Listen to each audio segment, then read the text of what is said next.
Mesdames et messieurs, merci pour l'intérêt que vous accordez à nos programmes. Le sujet choisi pour ce présent numéro de 52 minutes avec est l'histoire des 50 ans d'existence et de l'évangélisation du diocèse de Korogo. Pour en être mieux instruits, nous nous entretiendrons avec son Excellence Monseigneur Ignace Bessidogo, archevêque métropolitain de Korogo, par ailleurs président de la Conférence des évêques catholiques de Côte d'Ivoire. Avec lui, le professeur Ferdinand Tiona Ouattara, chercheur, enseignant-chercheur en histoire des sociétés traditionnelles africaines et auteur du livre « Histoire des 50 ans du diocèse de Korogo en Côte d'Ivoire, 1971-2021 ». Bonjour, Monseigneur. Bonjour, mademoiselle Hénaud. Bonjour, professeur. Bonjour, mademoiselle. Merci d'être présent sur ce plateau pour nous enseigner, nous instruire. Alors, nous commençons tout de suite avec le professeur. Pour avoir un tel fruit, un tel chef-d'œuvre, combien d'années de travaux il vous a fallu? Bon, le livre présent, qui est un livre d'histoire, on peut dire que j'ai mis 1 an pour l'écrire, 1 an de recherche et 1 an d'écriture. Mais il faut dire que je disposais déjà d'une abondante documentation que j'ai collectée, tenez-vous bien, depuis 1973, depuis ma maîtrise d'histoire à Bordeaux. Après, il y a eu beaucoup d'événements dans lesquels j'ai été mêlé. Voilà, le 75e anniversaire de l'église de Korogo, le centenaire de l'église de Korogo et le centenaire de l'église de Katiora. Alors, tous ces moments ont fait appel à moi, que j'ai beaucoup travaillé sur l'histoire de l'église du Nord. Alors, c'est ce qui a facilité un peu cette écriture sur 1 an. Sinon, il faudra attendre 2 ans, 3 ans pour le faire. Voilà. Très bien. Monseigneur, c'est vrai que sur la première de couverture de l'œuvre, on peut voir inscrit le nom du professeur. Mais à côté, vous êtes l'instigateur de ce travail. Parce que vous avez eu l'idée déjà de pouvoir faire sortir une telle œuvre pour les générations à venir. Quel était l'objectif visé? Alors, l'objectif visé, c'était de permettre que l'événement que nous allons célébrer, et que maintenant nous sommes en train de célébrer, que cet événement laisse des traces dans l'histoire du diocèse. C'est vrai, il y a des documents, comme il a dit, une forte documentation qu'on a dans les archives, mais tout le monde n'a pas le droit à entrer dans les archives. Alors qu'un tel ouvrage permet à ceux qui ne peuvent pas entrer dans les archives d'être en contact avec l'histoire du diocèse. Et donc l'événement qui se célèbre ne restera pas seulement un événement festif de manière extérieure, mais cette fête va se traduire dans un document témoin qui restera pour le présent et pour l'avenir. Cela pourra servir à d'autres pour continuer à écrire l'histoire du diocèse. Professeur, dites-nous à présent, quelle était la méthodologie employée pour pouvoir mener tous ces travaux? La méthodologie, c'est à peu près ce que je viens de vous dire. Il faut d'abord commencer par la recherche documentaire. Et une fois qu'elle a été constituée, vous rassemblez tous les éléments par centre d'intérêt. Ce qui a été fait. Et ensuite, vous les analysez, vous les appréciez. Et vous faites un montage historique, chronologique, avant de commencer à écrire, à élaborer le texte d'histoire. Encore une fois, c'est un texte d'histoire. Vous avez vu un peu la chronologie qui a été suivie, beaucoup de dates, voilà, et tout ça. Bon, je crois que beaucoup retiendront pas mal de choses là-dessus. C'est à peu près succinctement la méthode suivie, la méthodologie suivie. Voilà. Est-ce un travail collectif? C'est vrai que vous parlez en termes de recherche personnelle et tout ça. Est-ce que vous avez eu à collaborer avec des personnes, par exemple? Est-ce que les recherches sont restées juste au niveau du diocèse de Korogo, bien vous avez eu à effectuer peut-être des voyages, des déplacements, aller rencontrer des personnes pour en savoir davantage? Oui, pas ce travail précis. Ce travail précis, comme l'archevêque vient de le dire, les archives du diocèse m'ont été largement ouvertes. Largement ouvertes. Et j'ai vraiment travaillé là-dessus. J'ai eu quelques collaborateurs. Mais pour la documentation sur laquelle s'appuie en grande partie ce livre, a été collecté à Rome. À Rome, où j'ai fait 2 fois le déplacement 73 et 84. Je vous ai dit que ce n'est pas seulement pour ce travail-là. Et puis ici, j'ai fait beaucoup de déplacements dans les archives nationales de Côte d'Ivoire, dans les archives nationales missionnaires de Katiola, de Korogo. Et il y a des archives des gens, des privés qui m'ont servi. Voilà à peu près ce qui a été fait. Oh, très bien. Monseigneur, dites-nous, êtes-vous satisfait du travail, on va dire des résultats consignés dans ce livre de 243 pages? Oui, je suis satisfait, même si je ne suis pas un féru de l'histoire. Je ne suis pas très fort en histoire, mais je pense que le travail qui a été fait est un très bon travail. Et je pense que des prêtres contemporains qui sont actuellement présents dans le diocèse de Korogo seront très heureux.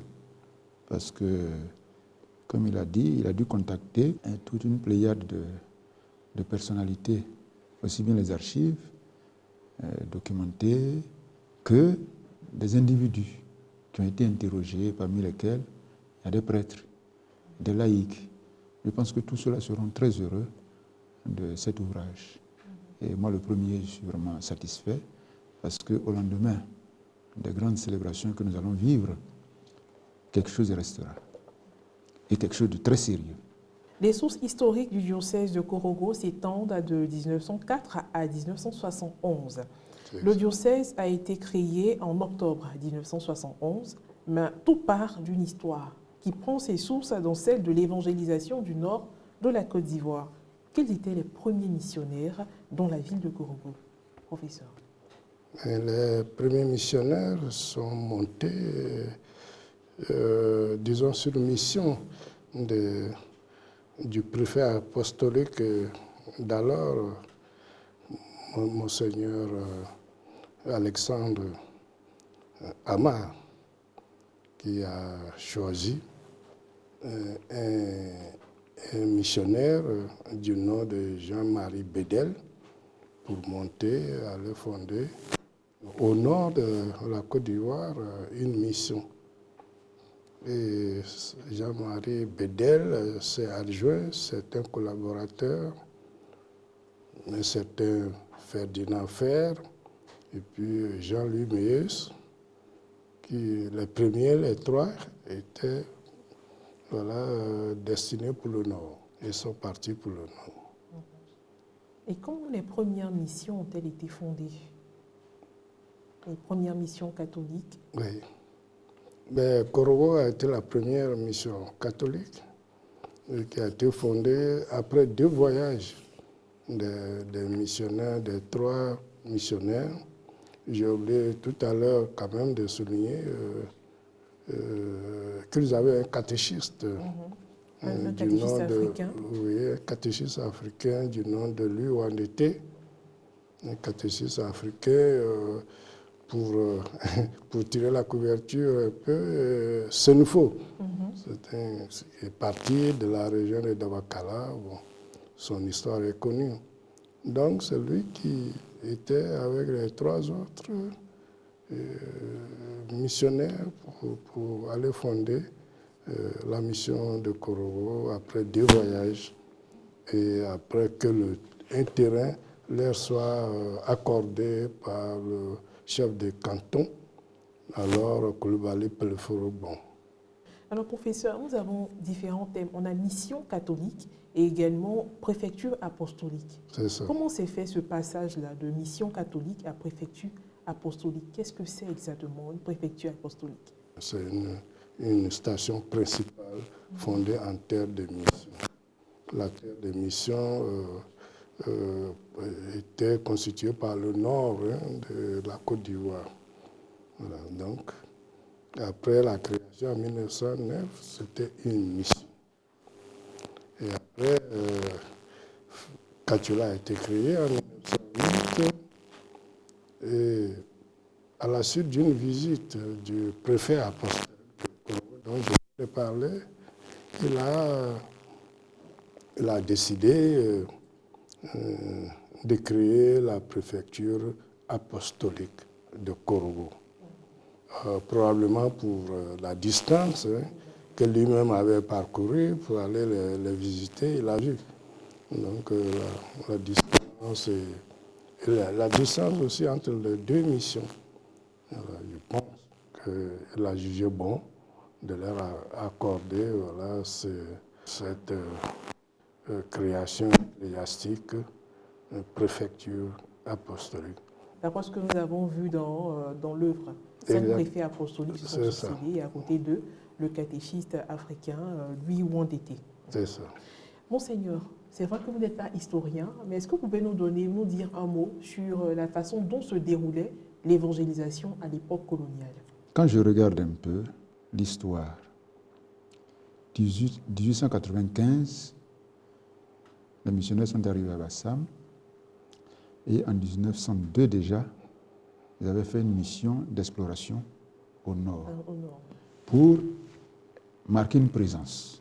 C'est ce qu'il a appelé un peu la mission. Et donc, ces premiers essais étaient considérés comme des missions, parce que mission, c'est quoi? C'est les envoyés. Un apôtre, c'est un missionnaire, c'est un envoyé. Donc, ils sont envoyés pour déblayer le terrain. Et là, il faut défricher, il ne faut pas rester là à traîner. Il faut défricher le plus possible.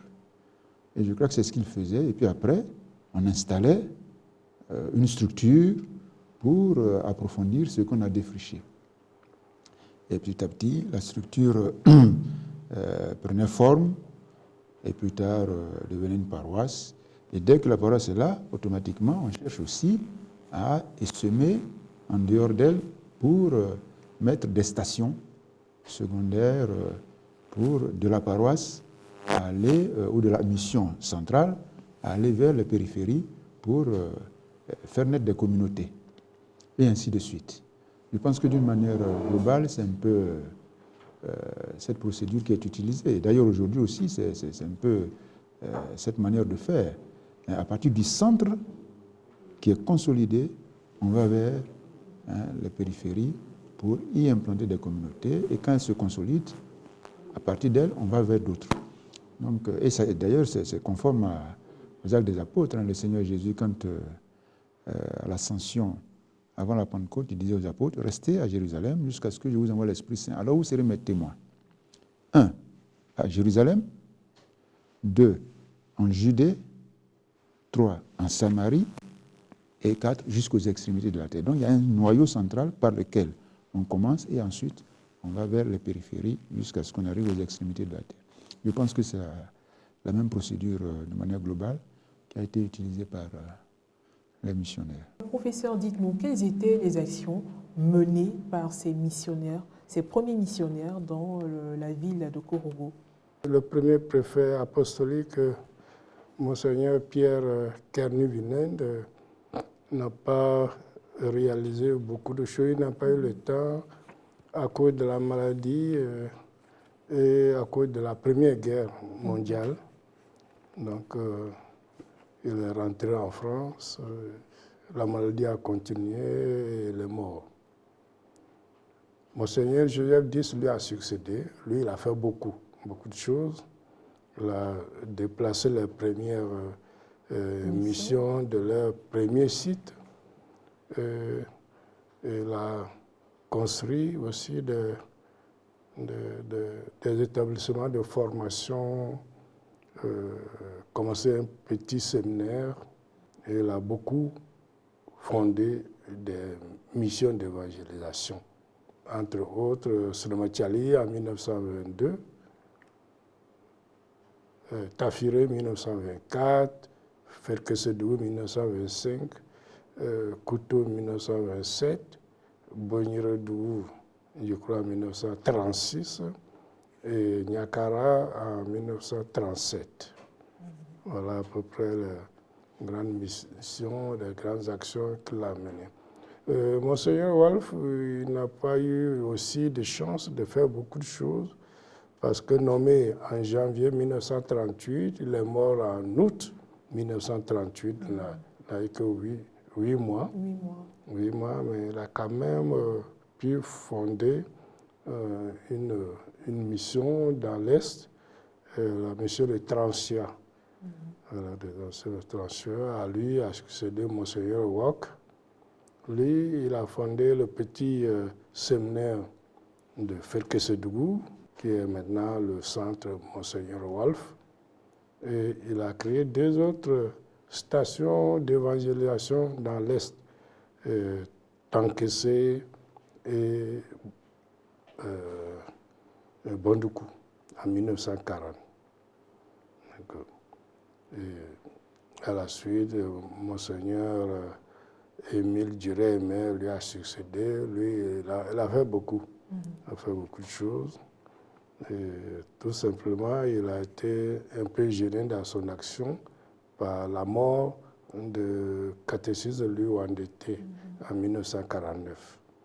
Sinon, si on veut dire, le Monseigneur Émile Duré-Aimé l'a fondé, pour ce qui est du diocèse de Koro, hein, l'a fondé Diko-Doukou en 57, Napier 67, aussi Bundiali et Odjene, Saint-Augustin d'Odjene. Voilà ça qu'il a pu fonder. Il a créé aussi beaucoup d'écoles, beaucoup de collèges, enfin beaucoup. Pour l'époque, c'était beaucoup. Voilà, le collège Sainte-Élisabeth, dont vous avez probablement entendu parler, entre autres. Voilà. Très bien. Professeur, pour des peuples qui étaient autant ancrés dans la tradition, on va dire la culture et tout ça, comment est-ce qu'ils ont pu accueillir l'évangélisation? Il faut dire que les premiers missionnaires sont passés par des stratégies. D'abord par l'école. À l'école où les enfants venaient, ils recevaient le catéchisme et tout. L'environnement les amenait à devenir chrétiens. Et ils avaient fondé aussi un village de liberté. Un village de liberté. Village de liberté, il y en avait à Koroa, il y en avait à Katiola. Un village de liberté, c'était des villages ou des groupements de maisons, voilà, fondés par les missionnaires eux-mêmes et qui accueillaient. Vous savez, nous étions au lendemain de la guerre de Samori, de Mori Touré dans la zone. Donc beaucoup de populations avaient fui et à la fin, donc, ces populations revenaient. Il y a certains qui ne voulaient plus, voilà, certains habitants, j'allais dire, ne voulaient plus revenir dans leur région ou leur village d'origine. Donc, ils étaient accueillis dans ces villages-là de liberté. Voilà. Donc, l'évangélisation aussi partait d'eux. C'est ainsi, par l'école, par ces villages de liberté, que l'Église, l'évangélisation a pu pénétrer dans la population. Quelles ont été les entraves à l'évangélisation à cette époque, en dehors de la maladie qu'ont connue les premiers missionnaires? Bon, selon les missionnaires, Il y a d'abord l'islam. Voilà, l'islam était beaucoup répandu au nord. Au nord. Voilà, donc, il y avait ça. C'était un grand frein. Ensuite, les intuitions initiatiques qu'on appelle le poro, souvent. Voilà, venir être chrétien, catholique, c'est... D'abord, les missionnaires n'en voulaient pas aussi, au départ. Ah oui. Ils n'en voulaient pas. Et puis, du côté des sociétés aussi, vous voyez que ne voyaient pas d'un bon œil, si vous voulez, sur l'Église qui était là. Donc, c'était, on peut dire, les deux principaux obstacles à l'évangélisation. Avant Vatican II. Oui. Avant Vatican II. Nous étions là à l'époque, on va dire, de la préhistoire même, de ce diocèse-là. Oui. Avant de parler de diocèse, nous avons des missions et tout ça. Oui. Et maintenant, nous arrivons au diocèse. Comment est-ce que le diocèse a-t-il été créé? La création a été menée par les responsables de l'Église, le processus. Donc, ça dépendait, bien sûr, de la hiérarchie catholique et tout. Mais on doit dire que le diocèse a été fondé à partir du diocèse de Catulla. C'était une scission voilà, du diocèse de Catulla. La frontière naturelle, c'était le Bondama. Ce qu'on peut ajouter aussi, c'est qu'avec l'évolution de préfecture apostolique, on est passé au vicariat apostolique. Oui. Voilà, au vicariat apostolique. Et c'était Monseigneur Duralmer. Oui, Monseigneur Duralmer. Qui était le premier vicaire apostolique. Et qui était basé sur Catulla. Il semble qu'il aurait pu être à Korogo, mais il a fui. Oui. Enfin, je dis ça comme ça. Oui, il a préféré aller à Catulla. Je ne sais pas ce qu'il a mis là-bas. Ça lui a coûté cher quand avec le premier évêque de Korogo. Il voulait revenir à Korogo et tout le reste, les chrétiens se sont opposés. On dit non, tu avais le temps de venir à Korogo, tu n'as pas voulu. Comme cela vient d'être dit, le vicariat apostolique, ensuite, en 1955, est devenu diocèse de Catulla qui couvrait donc Catulla, je crois l'Est aussi, à Bangourou. Oui, l'Est aussi. À Bangourou, et puis Korogo. Et Bondoukou, je ne sais pas si Odiene était dedans. Oui, Bondoukou, tout ça. Odiene aussi était dedans. Voilà. Et en 1963, il y a eu une première scission du diocèse de Catulla, où l'Est, c'est-à-dire au-delà du fleuve Komoé, avec Tanda, Abengourou et tout ça, voilà, ils sont devenus diocèses, avec Monseigneur Eugène Kwaku Abissa. Cela nous emmène maintenant à parler de l'historique de l'épiscopat dans le diocèse de Korogo, le premier évêque, Monseigneur. Le premier évêque de Korogo? Oui. Bon, Korogo comme diocèse, qui est sorti de Catulla en 1971, avec donc la nomination de Monseigneur Auguste Nobou. Je pense que c'est ça. Oui. Lui, le premier évêque de Korogo. Et donc, qui prenait Korogo et Odiene aussi. Odiene était comme Odiene en 1971. Après Monseigneur Auguste Nobou de Vénérée Mémoire, nous avons eu Monseigneur Marie-Daniel Dadier, qui est aujourd'hui évêque émérite, donc évêque à la retraite et tout ça. C'est ça. Un mot sur l'homme. Sur Monseigneur Dadier? Oui, sur Monseigneur Dadier. Comme évêque de Korogo ou bien comme personnalité? Comme évêque de Korogo. Oui, Monseigneur Marie-Daniel Dadier. De 2006 à 2017, selon nos informations. Oui, et même avant, parce que je me rappelle, je suis arrivé en 2004 et lui partait à Korogo comme archevêque la même année. Donc c'est en 2004. Comme personnalité, moi je l'ai connu depuis Saint-André où j'étais diacre. J'étais diacre et lui il faisait la transition entre les péridistes qui venaient de partir. Et donc je le connais assez bien. Et puis, on s'est retrouvés donc dans la même province quand j'ai été fait évêque de Kachula en 2004. Et lui, il y était déjà. Il y était déjà, je pense, dans les années 98, Oui, comme auxiliaire. auxiliaire. Comme auxiliaire. Et donc, on s'est retrouvés en 2004, moi à Kachula, et lui à Korogo, et il a continué jusqu'en 2017. Alors, il faut reconnaître que c'est une figure d'homme de relation qu'on lui connaît. Il était très relationnel. Et de 2004 en 2017, il a pu faire ce qu'il a pu.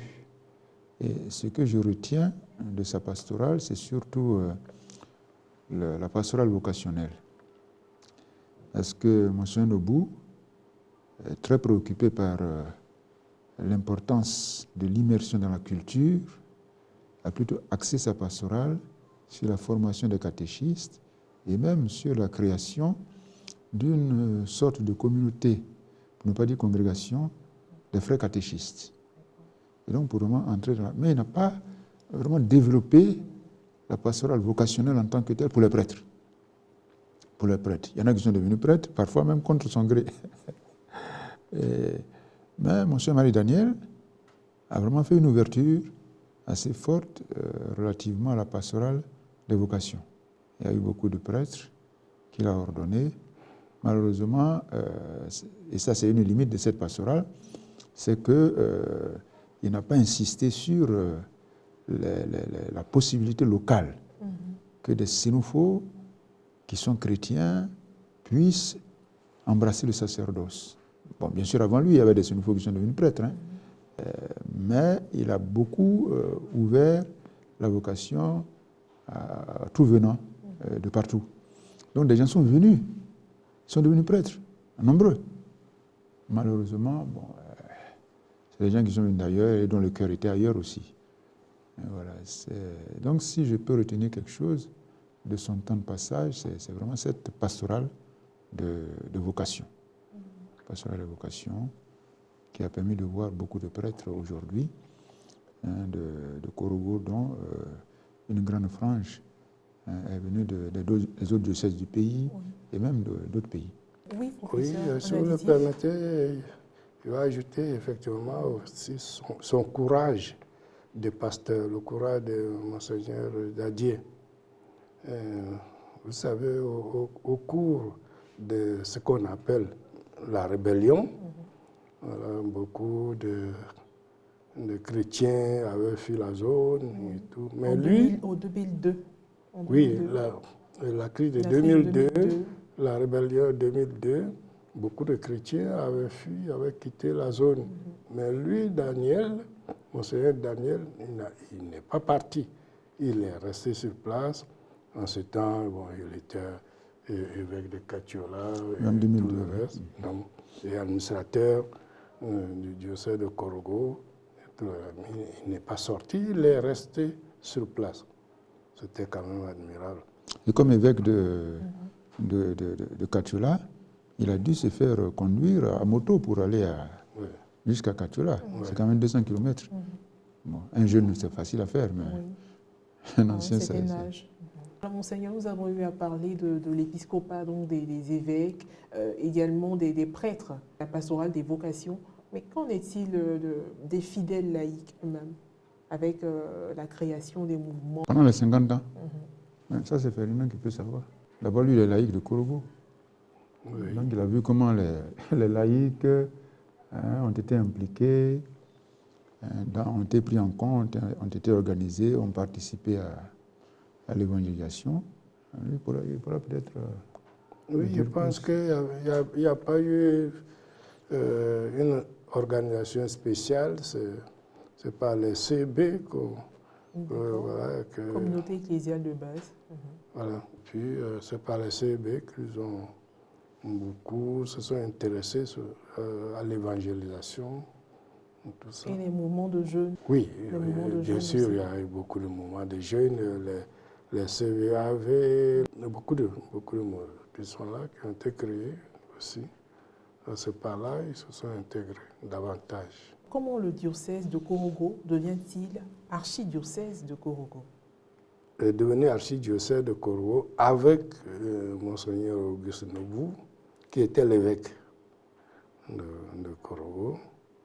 Encore une fois, il dit, bon, les raisons qui font de ce genre d'évolution des structures ecclésiastiques souvent échappent à nous autres, les laïcs. En tout cas, c'est celui qui a été le premier archevêque, Auguste Nobou. Alors du coup, il a bénéficié aussi de l'érection de la province ecclésiastique. Il est devenu archevêque, voilà, ensuite archevêque métropolitain, voilà, qui un peu il présidait les réunions, mais il ne commandait pas, voilà, aux trois autres diocèses qui étaient là, Katiola, disons Korogo, et puis Odiéné. Odiéné venait d'être créé en 1994. Donc il avait, disons, 3 diocèses ou 3 suffragants. Il était devenu archevêque métropolitain de Korogo. Vous savez, l'Église s'organise toujours pour se rapprocher des réalités à évangéliser, pour ne pas dire des peuples à évangéliser. Et il y a une organisation sur le plan national qui est nettement plus vaste. Les réalités sont lointaines. Et quand on vient au niveau des provinces, vous avez, prenons le cas du Nord, puisqu'on y est, Korogo, les réalités du Nord sont visiblement plus proches, Katiola, Korogo, Odiéné, que Korogo, Boaké. Par contre, les réalités Boaké, Yamoussoukro, Bondoukou et puis quel autre, Abangourou, sont nettement plus proches.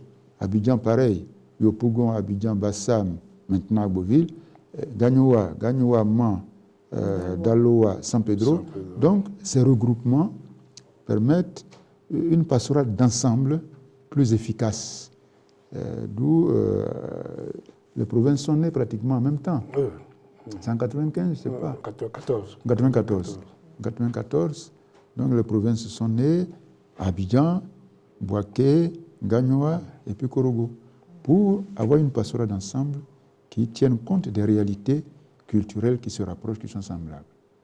Et logiquement, au fur et à mesure que l'évangélisation va avancer, si les diocèses se multiplient, peut-être que les provinces aussi vont continuer à se multiplier, pour qu'on se rapproche toujours des gens pour mieux annoncer l'évangile. Quels ont été les événements majeurs qui ont marqué la maturité structurelle du diocèse de Korogo? D'abord, l'érection du diocèse en archidiocèse et son érection aussi en province, en chef-lieu de province. Tout ça. Et puis, en 1995, il y a eu bien sûr le centenaire de l'église de Côte d'Ivoire, où vraiment beaucoup de choses ont été organisées. Et en 2000, c'était le bimillénaire, bien sûr, de l'église universelle, où un grand colloque a été organisé et tout le reste. Bon, tout ça, et puis en 2004-2005, le centenaire de l'église de Korogo, voilà ce qui a marqué fortement. Il faut ajouter la fondation du sanctuaire marial de Napier. C'était 97, 98. Le processus de sa création était quand même épique, parce que dans un premier temps, l'Église avait obtenu que le sanctuaire soit creusé au pied de la montagne de Korogo. Tout le monde a entendu parler de la montagne de Korogo. Mais quand les travaux ont commencé et tout le reste, bon, il y a eu une opposition des membres du conseil municipal et on dit que les travaux se troublaient la quiétude des génies. Ça fait sourire, mais c'est ce qui était. L'évêque a dû abandonner. Il a trouvé un coin avec la contribution d'un chrétien qui était recteur, enfin il n'était plus recteur, mais ancien recteur Valitio. Il a trouvé le coin à Napier et actuellement le sanctuaire a été construit et existe à Napier. Et quelle est l'appellation de ce sanctuaire? Sanctuaire marial. Sanctuaire marial de Napier. De Napier. Très bien. Oui, l'Immaculée. Sanctuaire marial Notre-Dame de l'Immaculée Conception. l'Immaculée Conception de Napier. Napier. Très bien. Et à côté de ce sanctuaire qui est certainement un monument de l'archidiocèse, est-ce qu'on a d'autres monuments au sein de l'archidiocèse de Korogo? Voilà, je ne vais pas dire pour le commun, pour ce qui me concerne, il y a bien sûr deux que je vois. D'abord, le mémorial du père Émile Bonhomme à Srematialé. Émile Bonhomme, c'est l'un des deux premiers missionnaires en Côte d'Ivoire. Il est mort à Srematialé en 1928. Donc, il y a une stèle qui est érigée en son honneur. Il y a des pèlerinages et tout ça là-dessus. Mais il y a un troisième qu'on n'évoque pas, mais la cathédrale elle-même de Korogo. Dans sa forme, c'est vraiment une révolution dans l'espace. Nulle part ailleurs on trouve, vous voyez, cet habitat-là. Et ensuite, sa signification, on dit que, bon, imaginez une poule couvant ses œufs ou les poussins, vous voyez bien. Donc, c'est les ailes qui couvrent. Voilà. Et symboliquement, mais c'est l'évêque, Monseigneur Nobu, plus ceux qui allaient suivre, qui couvrent les chrétiens. Oui. Merci pour l'information. C'est un symbole très fort. Oui, un symbole très fort. C'est un symbole très fort, mais qui peut avoir des limites. Parce que couver ses poussins, c'est aussi les protéger. Mais jusqu'à quand on les protège? Quand sonne l'heure de la maturité. Voilà. Est-ce que, dans ce cas-là, on est prêt à sortir de l'état de poussin pour prendre son devenir envol, adulte.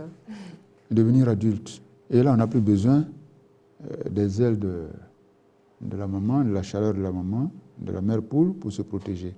Et donc, il faut qu'à un moment donné, ce que l'évêque, ce que le diocèse protège, deviennent les protecteurs de l'évêque et du diocèse. Et je crois que nous sommes dans ce processus. Pour passer de ceux qu'on couvre, qu'on protège, à ceux qui, à leur tour, couvrent les autres et protègent les autres. Et pour continuer un peu, vous voyez, je m'amuse toujours à dire, mais c'est la plus grande cathédrale. Parce qu'elle n'a pas de limite. Elle est ouverte sur le monde entier. Comme bâtisse, vous ne pouvez pas dire elle s'arrête ici, elle s'arrête là. Donc c'est vraiment la plus grande cathédrale. Est-ce qu'on peut parler du nombre de paroisses, de quasi-paroisses, de chapelles que nous avons dans l'archidiocèse de Korogo? Nombre de prêtres, de congrégations religieuses et tout ça? Alors, il faut reconnaître que la question du nombre de prêtres à Korogo est une question fondamentale. Parce que pour évangéliser un espace comme celui-là, il faut vraiment beaucoup de monde. Je n'étais pas là pour voir autant de missionnaires, mais je pense que les missionnaires étaient quand même nombreux. Après, ils sont rentrés pour des raisons d'âge, pour des raisons de manque de personnel. Et le clergé local qui était déjà là a pris le relais avec d'autres qui sont arrivés. Et quand j'ai arrivé en 2017, les prêtres diocésains, on était 38. dont la moitié était en dehors du diocèse. Et puis il y avait les missionnaires qui étaient là. Et aujourd'hui, les prêtres diocésains, c'est-à-dire qui sont incardinés pour le diocèse de Korogo, on est 46. Et parmi ces 46, vous avez 8 qui sont incardinés dans le diocèse, même pour le compte d'un institut séculier, des enfants de Padre Pio, qui a été reconnu à Korogo. Ils sont 8. Et parmi les 46 incardinés dans le diocèse, vous en avez 6 qui sont encore en dehors du pays, en Europe, au Canada. Mais comme nous battons le rappel des troupes, petit à petit, il y en a qui reviennent. L'année dernière, on en a vu revenir. Cette année, il y en a qui sont revenus. Et progressivement, je pense que les gens répondent à l'appel qui leur est lancé pour reconstituer vraiment un clergé solide. Donc, on est 46 prêtres diocésains aujourd'hui. Avec les missionnaires, nous sommes à 57. Nous avons des missionnaires salésiens, nous avons des pères blancs, nous avons des missions africaines, SMA. Voilà. Donc, voilà pour ce qui est des prêtres, ceux qui sont sur le terrain aujourd'hui. Nous avons 57, y compris les fidèles d'Onoum. Les fidèles d'Onoum qui viennent d'Abidjan, qui viennent de Yopougon. Et vraiment, je tiens à remercier ces fidèles d'Onoum et leurs évêques qui les envoient.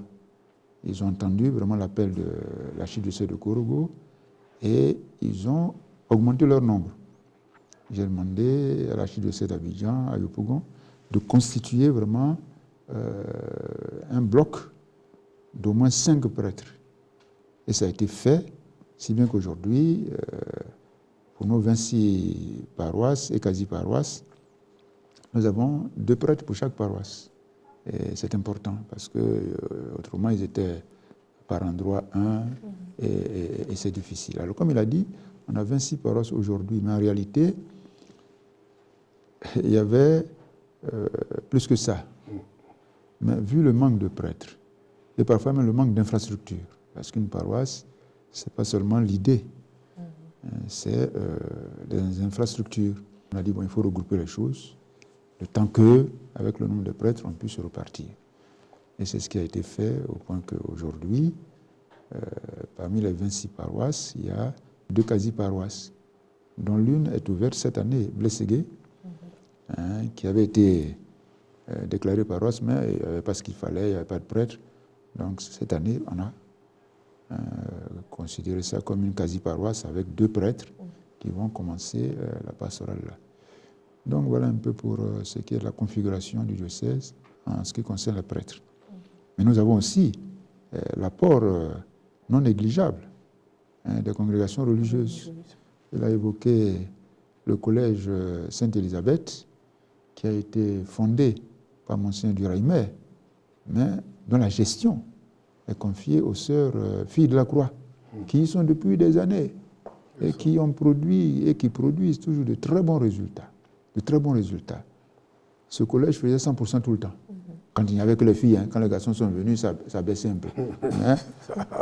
Oui, quand il n'y avait que les filles, c'était 100%. Les garçons sont arrivés, ça baissait. Elle est devenue mixte, collège mixte. Oui, désormais. Et puis, donc, même les Salésiens, qui tiennent le collège Saint-Jean-Bosco, et puis les frères maristes, qui ont le collège Champagnat, et puis les sœurs qui gèrent les écoles primaires et les maternelles, et puis d'autres qui s'occupent de la bibliothèque Le Monde à notre porte. Donc nous avons les sœurs Xavier, nous avons les sœurs de l'Annonciation de Bobo, nous avons les sœurs les Oblates de l'Assomption, nous avons les sœurs Notre-Dame de la Paix, nous avons les sœurs Notre-Dame des Apôtres, qui sont à Tengrela. Vous voyez, c'est à l'autre bout du pays. Donc, ces missionnaires qui sont d'un appui vraiment incomparable dans l'annonce de l'Évangile. Vous savez, les femmes, elles vont là où les hommes ne peuvent pas partir. Et donc, c'est très important de relever cela aussi. Quel est votre regard sur l'actuelle pastorale dans le diocèse? Alors, j'ai un regard très positif sur la pastorale dans le diocèse. Vous savez, on a des prêtres, ils ne sont pas nombreux, mais qui sont à féliciter. Ils sont dynamiques dans un environnement où c'est plutôt, j'allais dire, la mollesse qui devrait être de mise. Quand vous avez un environnement qui n'est pas facile, sur le plan matériel, dans l'Église, parce qu'en dehors de l'Église, les facilités sont là, mais dans l'Église, souvent, il y a des difficultés sur le plan matériel. Donc, quand des prêtres travaillent dans ces conditions, il faut les féliciter. Donc, je peux dire que sur le plan pastoral, il y a un certain dynamisme. Mais je pense qu'il faut aller plus loin. Dans une immersion, vous voyez, on a parlé de Monseigneur Nobu, qui, dans sa pastorale, dans son organisation, avait la préoccupation d'entrer en profondeur dans la culture du lieu à évangéliser. Mais pour entrer en profondeur, il faut être là. Et je pense que les prêtres, y compris l'évêque, parce que c'est un prêtre aussi, nous devons donc aller vraiment à l'immersion, au cœur de notre peuple à évangéliser, pour que de l'intérieur nous puissions le connaître et orienter le langage pastoral, le discours pastoral. Et c'est ce qu'on appelle l'inculturation en réalité. L'inculturation, ce n'est pas tout prendre de la culture, mais entrer dans la culture, la saisir et voir comment la culture devient le véhicule de l'évangile. Et je pense que c'est une pastorale qui avance progressivement et de manière plus organisée parce que nous sommes entrés dans la vision de l'Église en Côte d'Ivoire, vision qui a été dégagée par la conférence des évêques catholiques de Côte d'Ivoire, à savoir une Église communion, autonome au service de tous. Et donc, nous y sommes, et les prêtres, et les laïcs, et les consacrés, les religieux et religieuses, nous sommes vraiment à fond dans cette vision d'une pastorale d'ensemble où on essaie de vivre la communion et permettre à la communion d'évangéliser. Parce qu'en réalité, c'est la communion qui évangélise. Au temps des apôtres, c'était ça. Quand les gens les voyaient vivre la communion, alors ils disaient, mais que c'est beau. Et ils s'adjoignaient à eux. Donc je pense que c'est une pastorale qui continue à s'organiser autour de cette grande question d'une église communion, que d'ailleurs le pape vient nous rappeler avec le synode sur la synodalité. Et quelles sont les stratégies mises en place pour que le diocèse de Korogo puisse accéder à son autonomie financière? En tout lieu où je passe comme évêque, ma stratégie commence par une chose. Est-ce que le prêtre mange? Parce que s'il ne mange pas, quelle stratégie tu vas mettre en place avec lui? Comment tu peux le faire asseoir pour dire, bon, réfléchissons? Les latins disent, primum vivere. D'abord, vivre. Pour vivre, il faut manger. Et puis après, on réfléchit. Donc, la première étape, pour moi, c'est toujours comme ça. Je vérifie si les prêtres ont ce qu'il faut, même si c'est petit. Et alors, je travaille à ce que, effectivement, les prêtres, non seulement aient ce qu'il faut, mais de manière équitable, quel que soit le lieu où ils sont. Donc, la première étape, je mets en place une organisation qui permet de collecter le peu qu'on a et le répartir de telle sorte que les prêtres aient ce qu'il faut. Alors, quand je suis presque sûr qu'ils sont dans cette organisation, qu'ils y entrent à fond, alors l'étape suivante, c'est la sensibilisation. Tout a été dit par l'Église, hein. L'autonomie financière, la stratégie. Il y a une chose, pour ne pas dire deux. C'est que le Concile Vatican II dit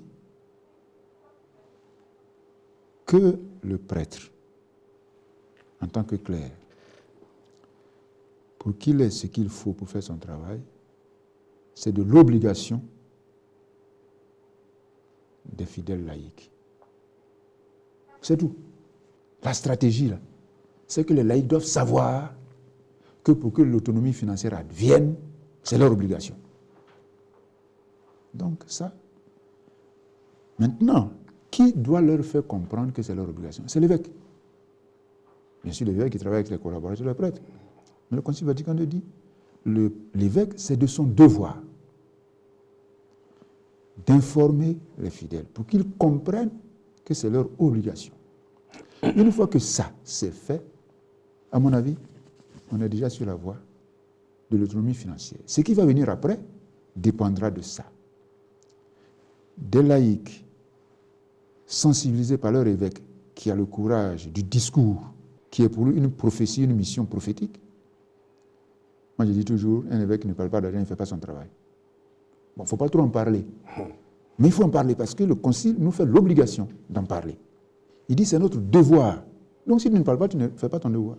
Mais il faut en parler de manière organisée, systématique et de manière convaincante pour atteindre une autonomie financière qui n'épargnera jamais le laïc, pour ne pas dire le fidèle, puisque le prêtre aussi, il est fidèle du Christ, il doit donner l'argent aussi, qui n'épargnera jamais les dons de fidèles, puisque le canon 222 nous rappelle que l'Église vit des dons de ses fidèles. Professeur, quelles sont vos attentes relatives à la publication de cette œuvre? Mes attentes sont nombreuses. D'abord, je souhaite que le livre soit largement diffusé. Diffusé dans le diocèse, diffusé dans les autres diocèses, surtout le diocèse d'origine ou tous les diocèses du Nord. Quand vous voyez aux sources historiques du diocèse de Korogo, ça a embrassé tout le Nord.